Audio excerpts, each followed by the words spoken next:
ہمارے کہے بغیر ہی ہماری تحریک اپنے طور پہ شروع کر دیا ہے، تو بھائی آئیے آپ ہمیں بھی گرفتار کیجئے، ہم تیار ہیں، آپ ہمیں گرفتار کریں گے اور اس کے بعد لوگ جو ہے وہ ہماری رہائی کا مطالبہ کریں نہ کریں، لیکن دنیا جو ہے وہ آپ کو شیم کے نعروں سے نوازے گی۔ اور دوسری بات جو ہے وہ بڑی قابل غور ہے، اور وہ یہ ہے کہ اسد طور کو اس دن گرفتار کیا گیا جس دن پنجاب میں اور سندھ میں جو نیا وزیر اعلیٰ ہے اس نے حلف اٹھانا تھا۔ تو ایک طرف دو بڑے صوبوں میں دو نئے چیف منسٹر حلف اٹھا رہے ہیں، دوسری طرف آپ نے اسد طور کو گرفتار کیا اور آپ نے اٹینشن ڈائیورٹ کی۔ اب قومی اسمبلی کا اجلاس ہونے والا ہے اور نیا پرائم منسٹر اور نئی حکومت جو ہے وہ حلف اٹھانے والی ہے، تو آپ نے ساتھیوں کی گرفتاری شروع کر دی ہے۔ تو یہ جو نگران حکومت ہے یہ جاتے جاتے لینڈ مائنز بچھا رہی ہے۔ لینڈ مائنز تو ویسے انوار اللہ کاکڑ صاحب کو بچھانی نہیں آتی، ہمیں پتہ ہے کہ لینڈ مائنز بچھانے کی تربیت کس کے پاس ہے۔ تو وہ لوگ جو ہیں وہ انوار اللہ کاکڑ صاحب کے جو کندھے استعمال کر رہے ہیں، اور مجھے کچھ ساتھی جو ہیں وہ انہوں نے پیچھے سے مجھے دبایا ہے، کندھا بھی دبایا، میری بازو بھی دبائی ہے، تو میں جو ہے وہ اس طرف نہیں جاتا، لیکن ہم میں نہیں مانتے، ظلم کے ساتھ ہم نہیں مانتے، ظلم کے ساتھ زندہ ہے صحافی، زندہ ہے صحافی، جیلوں میں جا کر کوڑے بھی کھا کر زندہ ہے صحافی، حامد کی صورت، ارشد کی صورت، عمران کی صورت، زندہ ہے صحافی۔ سب سے زیادہ تو میری اونچی آواز ہے، میری رہائی اچھا، کروانا مجھے چاہتا ذرا ہوں۔ بات اپنی مکمل کرنے دیں۔ تو میں نے بات صرف یہ کرنی ہے کہ کوئی میں اپنی زبان کھولوں نہ کھولوں، لیکن آج پاکستان کے حالات یہ ہیں کہ ہر جو پاکستان کا عام آدمی ہے اس کو پتا ہے کہ اسد طور کو کس نے گرفتار کروایا، ٹھیک ہے۔ اسد طور پہ جتنے بھی الزامات ایف آئی نے لگائے ہیں، ہم ان الزامات کو میں اون کرتا ہوں، آئیں مجھے بھی گرفتار کر لیں، اور آپ نے اور بھی صحافیوں کو گرفتار کرنا ہے، لسٹ کا ہمیں پتہ ہے، ٹھیک ہے، آپ ان کو ضرور گرفتار کریں۔ دراصل آپ ہماری ہی تحریک چلا رہے ہیں، لیکن میں جو وارن کرنا چاہ رہا ہوں وہ یہ کرنا چاہ رہا ہوں کہ یہ جو نئی حکومت بننے جا رہی ہے اسلام آباد میں، یہ اس کے لیے کچھ لوگ جان بوجھ کے لینڈ مائنز بچھا رہے ہیں تاکہ نئی حکومت کی میڈیا کے ساتھ لڑائی ہو، میڈیا کے بعد پھر عدلیہ کے ساتھ لڑائی ہو، اور پھر وہ جو ہے ان کا الٹیمیٹ نشانہ جو ہے وہ آئین پاکستان ہوگا۔ تو ہم نہیں چاہتے، یہ ہمیں پتا ہے کہ پاکستان میں جمہوریت بڑی کمزور ہے، ہم نئی حکومت کے ساتھ کوئی پھٹے بازی نہیں کرنا چاہتے، کوئی لڑائی نہیں کرنا چاہتے، لیکن اگر ان کو شوق ہے کہ جو لوگ ان کے لیے لینڈ مائنز بچھا رہے ہیں انہوں نے اگر ان کے بہاف پہ ہمارے ساتھ لڑائی کرنی ہے تو پھر 100 بسم اللہ، آؤ، ہم نہیں بھاگیں گے، آپ بھاگ جائیں گے۔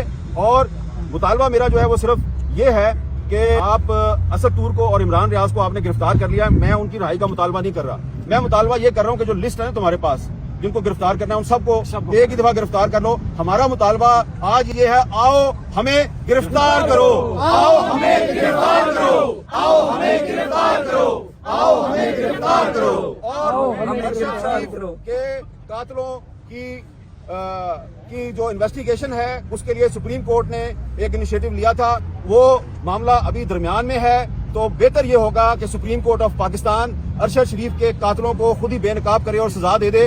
ہم سزا دینے کی تو اہلیت نہیں رکھتے، لیکن ہم ارشد شریف کے قاتلوں کو جانتے ہیں، ایسا نہ ہو کہ ہم ان کو نیم بھی کریں اور شیم بھی کریں، اور وہ جو قاتل ہیں انہیں نیمنگ اور شیمنگ سے بچنے کے لیے پاکستان چھوڑنا پڑ جائے۔ ہم پاکستان نہیں چھوڑیں گے، تم پاکستان چھوڑو گے۔ اسد طور کو بھی ان کی زبان بندی کے لیے گرفتار کیا گیا ہے۔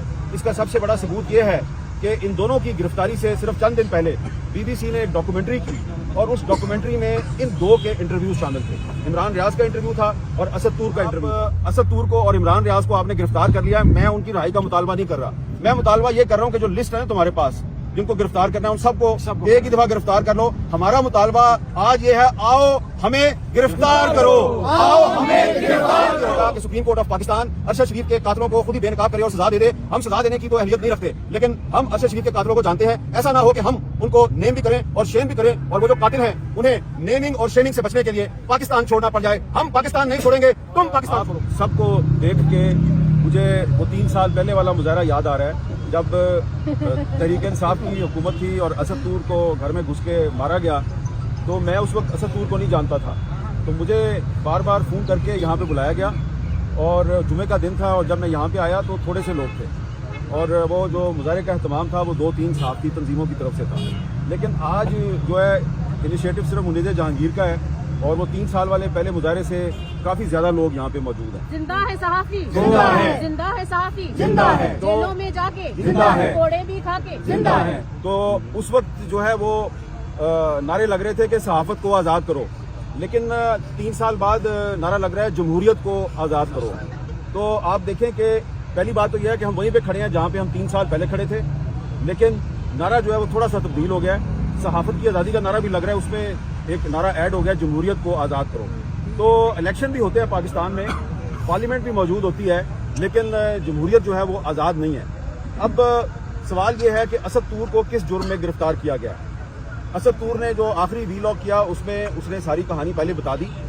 تو جو لوگ یہ سمجھتے ہیں کہ اسد طور نے کسی اہم عدالتی شخصیت کے خلاف کوئی کردار کشی کی مہم چلائی، یا وہ یہ سمجھتے ہیں جی کہ سول سروس کے خلاف یا کسی ادارے کے خلاف انہوں نے کوئی مہم چلائی، وہ آپ ایف آئی آر دیکھیں، جو ایف آئی اے کی ایف آئی آر ہے انگریزی زبان میں ہے، وہی اس میں جسے پٹے پرانے الفاظ ہیں، میلافائڈ انٹینشنز اور اینٹی اسٹیٹ پروپیگنڈا، اور لکھا نہیں ہوا کہ ایکچولی اسد طور نے کیا کیا ہے.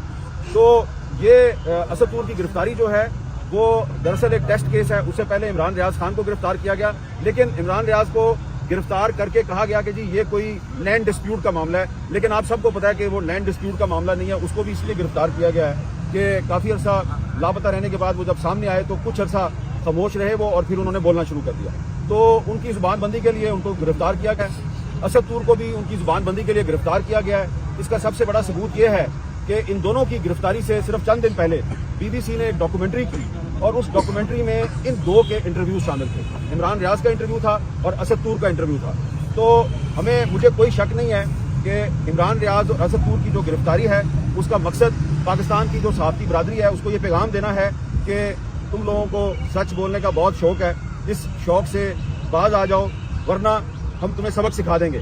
تو جو لوگ ہمیں سبق سکھانے کے شوق میں مبتلا ہیں وہ بڑے مشتاق ہیں کہ جی ہمیں سبق سکھایا جائے. ان کو صرف یہی گزارش ہے کہ اگر آپ یہ سمجھتے ہیں کہ اسد طور کو ہتھکڑیاں لگا کے عدالت میں پیش کر کے اس کا 5 دن کا ریمانڈ لے کے ہم ڈر جائیں گے، تو میں آپ کو بتانا چاہتا ہوں کہ ہم یہاں پہ کھڑے ہیں. جو الزامات آپ نے اسد طور پہ لگائے ہیں میں ان الزامات کو میں اون کرتا ہوں. آئے بسم اللہ زندہ ہے کریں، صحافی، زندہ ہے صحافی، آئے بسم اللہ کریں اور آگے مجھے بھی گرفتار کر لیں. اور بھی ہمارے بہت سے ساتھی ہیں وہ گرفتار ہونے کے لیے تیار ہیں. دراصل ان لوگوں کو ہماری تاریخ کا نہیں پتا. تاریخ جو ہے نا ہماری وہ یہ ہے کہ جمہوریت کی لڑائی میں سیاسی جماعتیں بعد میں آتی ہیں، صحافی برادری جو ہے وہ پہلے لڑائی شروع کرتی ہے. اور اس کی مثال میں آپ کو دوں گا کہ جب 1978 میں جنرل ضیاء الحق کا مارشل لا تھا تو اس کے خلاف جو تحریک ہے وہ جناب نثار عثمانی صاحب نے اور منہاج برنا صاحب نے شروع کی تھی PFUJ کے پلیٹ فارم سے، اور MRD نے تحریک بحالی جمہوریت اس کے 3-4 سال بعد شروع کی تھی، اور انہوں نے نثار عثمانی صاحب نے اور منہاج برنا صاحب نے گرفتاریاں دینی شروع کی تھی. وہاں سے تحریک شروع ہوئی تھی. اس مرتبہ PFUJ کو گرفتاریاں دینے کی ضرورت ہی پیش نہیں آئی. آپ نے پہلے ہی عمران ریاض کو اور اسد طور کو گرفتار کر لیا ہے. تو اب اگر آپ نے ہمارے کہے بغیر ہی ہماری تحریک اپنے طور پہ شروع کر دی ہے تو بھائی آئیے آپ ہمیں بھی گرفتار کیجئے. ہم تیار ہیں، آپ ہمیں گرفتار کریں گے اور اس کے بعد لوگ جو ہیں وہ ہماری رہائی کا مطالبہ کریں نہ کریں، لیکن دنیا جو ہے وہ آپ کو شیم کے نعروں سے نوازے گی. اور دوسری بات جو ہے وہ بڑی قابل غور ہے، اور وہ یہ ہے کہ اسد طور کو اس دن گرفتار کیا گیا جس دن پنجاب میں اور سندھ میں جو نیا وزیر اعلیٰ اس نے حلف اٹھانا تھا. تو ایک طرف 2 بڑے صوبوں میں 2 نئے چیف منسٹر حلف اٹھا رہے ہیں، دوسری طرف آپ نے اسد طور کو گرفتار کیا اور آپ نے اٹینشن ڈائیورٹ کی. اب قومی اسمبلی کا اجلاس ہونے والا ہے اور نیا پرائم منسٹر اور نئی حکومت جو ہے وہ حلف اٹھانے والی ہے، تو آپ نے صحافیوں کی گرفتاری شروع کر دی ہے. تو یہ جو نگران حکومت ہے یہ جاتے جاتے لینڈ مائنز بچھا رہی ہے. لینڈ مائنز تو ویسے انوار اللہ کاکڑ صاحب کو بچھانی نہیں آتی، ہمیں پتا ہے کہ لینڈ مائنز بچھانے کی تربیت کس کے پاس ہے. تو وہ لوگ جو ہیں وہ انوار اللہ کاکڑ صاحب کے جو کندھے استعمال کر رہے ہیں، اور مجھے کچھ ساتھی جو ہیں وہ انہوں نے پیچھے سے مجھے دبایا ہے، کندھا بھی دبایا، میری بازو بھی دبائی ہے. تو میں جو ہے وہ اس طرف نہیں جاتا، لیکن ہم میں نہیں مانتے، ظلم کے ساتھ ہم نہیں مانتے. ظلم کے ساتھ زندہ ہے صحافی، زندہ ہے صحافی، جیلوں میں جا کر کوڑے بھی کھا کر زندہ ہے صحافی. حامد کی صورت، ارشد کی صورت، عمران کی صورت، زندہ ہے صحافی. سب سے زیادہ تو میری اونچی آواز ہے، میری رہائی کروانا مجھے چاہتی ذرا ہوں. بات اپنی مکمل کرنے دیں. تو میں نے بات صرف یہ کرنی ہے کہ میں اپنی زبان کھولوں نہ کھولوں، لیکن آج پاکستان کے حالات یہ ہیں کہ ہر جو پاکستان کا عام آدمی ہے اس کو پتا ہے کہ اسد طور کو کس نے گرفتار کروایا. ٹھیک ہے، اسد طور پہ جتنے بھی الزامات FIA نے لگائے ہیں ہم ان الزامات کو میں اون کرتا ہوں. آئیں مجھے بھی گرفتار کر لیں، اور آپ نے اور بھی صحافیوں کو گرفتار کرنا ہے، لسٹ کا ہمیں پتا ہے. ٹھیک ہے، آپ ان کو ضرور گرفتار کریں.